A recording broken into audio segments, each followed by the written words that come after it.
To show current weather condition and upcoming forecast on Samsung Galaxy S24 Ultra home screen, you have to add the weather forecast widget to your home screen.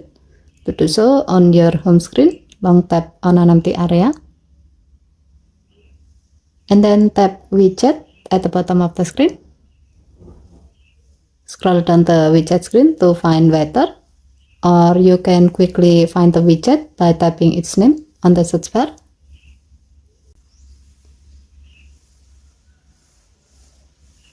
Tap weather.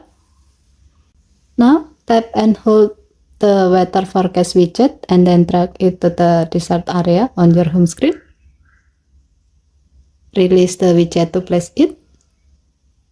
Tap anywhere outside the widget. As you can see, now the weather forecast widget has been added to your home screen.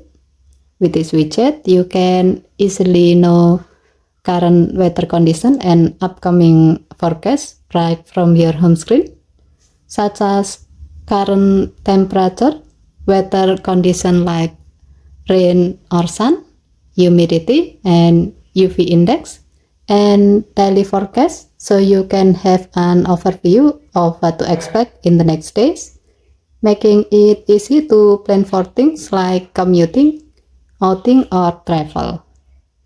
Okay, thank you for watching. Please help to like and subscribe. Have a nice day.